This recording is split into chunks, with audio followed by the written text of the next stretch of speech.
Suatu ketika di depan sebuah rumah terdapat sebuah tong sampah yang terbuka. Gerombolan lalat nampak terbang berpesta di atas tong sampah tersebut. Ada seekor lalat yang melihat pintu rumah terbuka lebar. Si lalat itu langsung menuju sebuah meja makan yang penuh dengan makanan lezat. "Saya bosan dengan sampah-sampah itu," kata si lalat. "Ini saatnya menikmati makanan segar," katanya. Setelah kenyang, si lalat bergegas ingin keluar dan terbang menuju pintu kaca saat dia masuk tadi. Namun, ternyata pintu kaca itu telah tertutup rapat. Si lalat hinggap sesaat di pintu kaca itu, memandangi kawan-kawannya yang melambaikan tangannya, seolah meminta agar dia bergabung kembali dengan mereka. Si lalat pun terbang di sekitar kaca, sesekali melompat dan menerjang kaca itu.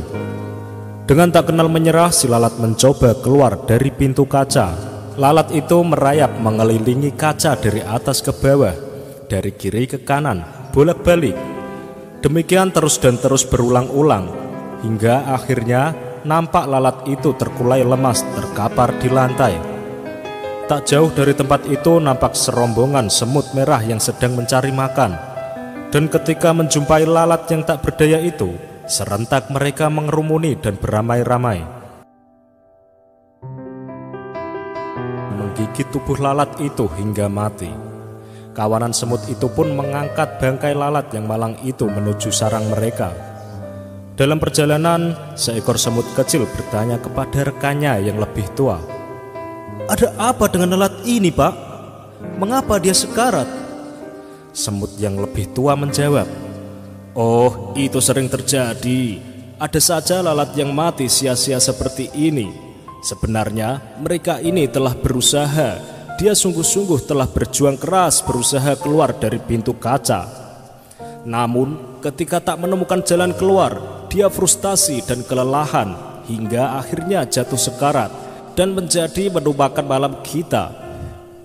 Semut kecil itu manggut-manggut, namun masih penasaran dan bertanya lagi, "Aku masih tidak mengerti.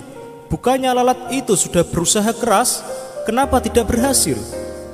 Masih sambil berjalan dan memanggul bangkai lalat, semut tua itu menjawab, "Lalat itu adalah seorang yang tak kenal menyerah dan telah mencoba berulang kali. Hanya saja dia melakukannya dengan cara-cara yang sama." Semut tua itu memerintahkan rekan-rekannya untuk berhenti sejenak, seraya melanjutkan perkataannya. Namun kali ini dengan mimik dan nada yang lebih serius. "Hai anak muda, ingatlah jika kamu melakukan sesuatu dengan cara yang sama, tetapi mengharap hasil yang berbeda, maka nasib kamu akan seperti lalat ini.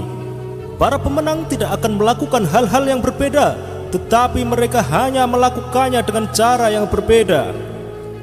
Lihatlah anak muda, di atas pintu kaca itu terdapat lubang ventilasi udara.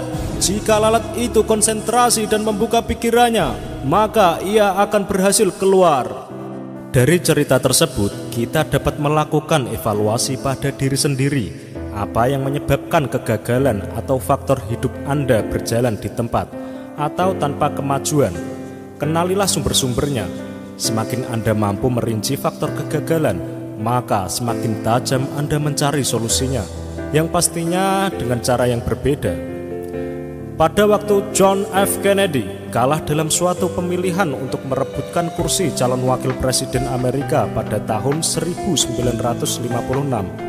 Dalam kegagalan tersebut, dia tidak putus asa dan tidak berhenti, tetapi sebaliknya ia berkata, "Sekarang kita sudah mengetahui kesalahan-kesalahan yang kita perbuat dan mengetahui apa yang harus kita perbuat untuk menang pada pemilihan yang akan datang.